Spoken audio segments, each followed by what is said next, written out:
Hi everyone, welcome back to my channel.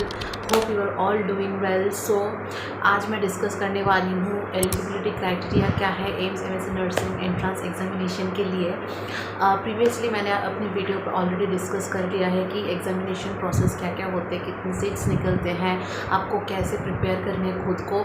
सो बहुत सारे मुझे ऐसे क्वेरीज आए थे कि एलिजिबिलिटी क्राइटेरिया क्या होती है मैम। सो मैं आपको पूरा डिटेल बताने वाली हूँ कि क्या क्या एलिजिबिलिटी क्राइटेरिया आपका होना चाहिए ताकि आप भी एग्ज़ाम में बैठ पाएँ। सो बहुत ही ज़्यादा इंफॉर्मेटिव वीडियो होने वाली है, वीडियो को लास्ट तक ज़रूर देखना।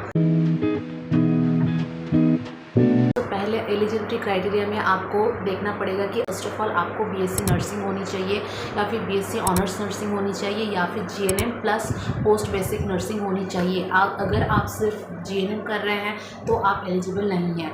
आपको 2 साल पोस्ट बेसिक बीएससी नर्सिंग करनी है तो फिर आप एमएससी एंट्रेंस एग्जामिनेशन में बैठ पाएंगे।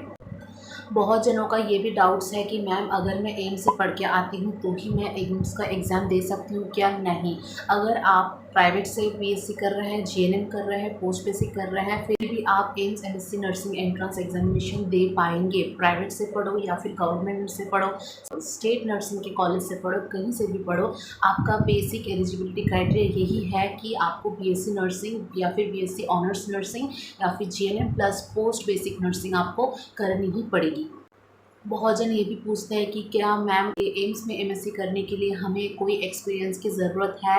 तो मैं बता दूं, ये आप सभी के लिए बहुत बड़ी खुशी की खबर है कि एम्स में एमएससी करने के लिए आपको कोई भी एक्सपीरियंस की ज़रूरत नहीं है। आप डायरेक्ट कॉलेज पास आउट होने के बाद डायरेक्टली आप एम्स में एमएससी कर सकते हैं। तो no experience is required for AIIMS MSc examination. Eligibility criteria में मैं और एक बात बताना चाहती हूँ, RN and RM number most important है। अगर आप पास आउट हो चुके हैं लेकिन आपके पास कोई आरएन आरएम, दैट मीन्स कि आपके पास नर्सिंग कोई रजिस्ट्रेशन नहीं है फ्रॉम स्टेट नर्सिंग काउंसिलिंग, तो आप एलिजिबल नहीं हैं। आरएन एंड आरएम नंबर आपका रहना ही चाहिए, मतलब registration certificate state nursing council से आपका होना ही चाहिए, तो ही आप एलिजिबल है AIIMS MSc nursing entrance examination के लिए। यस बॉयज़ भी दे सकते हैं AIIMS MSc nursing examination.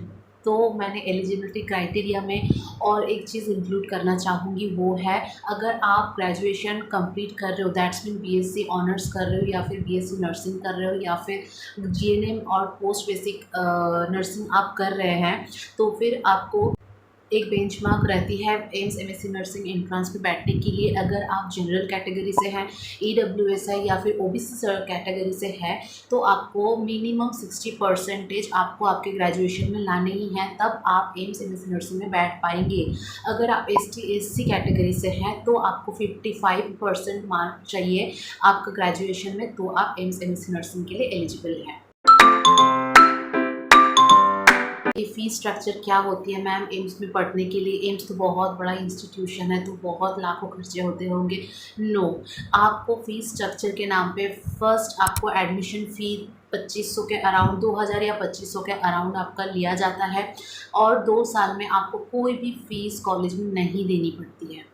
Yes, you heard right, आपको 2 साल में 2500 के अलावा कोई भी एक्स्ट्रा फीस नहीं देनी होती है एम्स में। सिर्फ आपको मेस फ़ी देनी होती है, वो अराउंड 3000 से 3500 महीने का होता है। बाकी हॉस्टल फ़ीस, इलेक्ट्रिसिटी फ़ीस सब कुछ फ्री। यस, एम्स में आपको एमएससी करने से स्टाइपेंड भी मिलती है, 15,000 आपको स्टाइपेंड मिलती है और लगभग बीबी नगर छोड़ के बाकी सब एम्स में लगभग स्टाइपेंड मिलती है। अब बात करते हैं स्पेशलिटी की। तो एम्स में क्या क्या स्पेशलिटी है जो आप ले सकते हैं? हर एक एम्स में स्पेशलिटी अलग अलग होती है। प्रोस्पेक्टस जब निकलेगा उसके अकॉर्डिंग आपको देखना है कि कौन से एम्स में कौन से स्पेशलिटी की सीट छोड़ी है। हर एम्स में इक्वल स्पेशलिटी नहीं आती है, ये आपको ध्यान में रखना चाहिए। स्पेशलिटी अगर मैं बोलूँ, जैसे एमएसएन होती है, एमएसएन में भी आपकी सीसीयू आती है, कार्डियो आती है, ओंकोलॉजी आती है, न्यूरोलॉजी आती है, ऑर्थोपेडिक्स आती है या फिर और भी कुछ आते हैं। वो प्रोस्पेक्टस जब निकलेगा आप देख ही पाएंगे।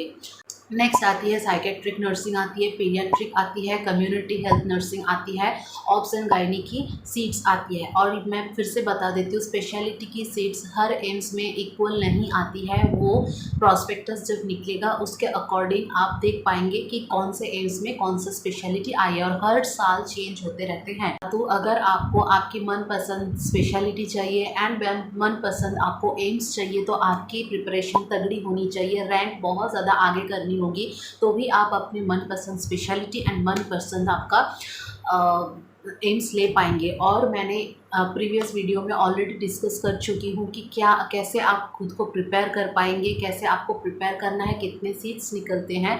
तो आप प्लीज़ जाके वो वीडियो देखिए, और उस वीडियो में मैंने कुछ टिप्स भी दिए हैं कि क्या क्या मिस्टेक्स आपको नहीं करनी है, कैसे आपको नेगेटिव मार्किंग रिड्यूस करनी है, इसके टिप्स भी मैंने दिए हैं। तो ये बहुत ज़्यादा हेल्पफुल एंड बेनिफिशियल है आपके लिए, तो वो वीडियो आप ज़रूर से देख लीजिए। लास्ट वीडियो में मैंने बताया था कि एग्ज़ाम पैटर्न कैसा आता है। मैं फिर से आपको बता देती हूँ कि 90 क्वेश्चंस आते हैं और 90 मिनट्स ही देते हैं। इसका मतलब एक क्वेश्चन के लिए आपको 1 मिनट ही मिलेगा, और नेगेटिव मार्किंग रहती है। यस, आपको एग्ज़ाम में नेगेटिव मार्किंग देखने को मिलेगी।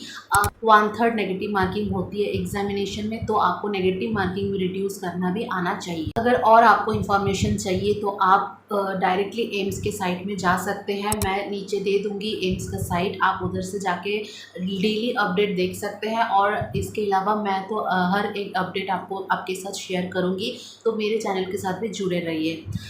मिलते हैं नेक्स्ट वीडियो में और एक इन्फॉर्मेटिव वीडियो लेके, तब तक के लिए बाय बाय।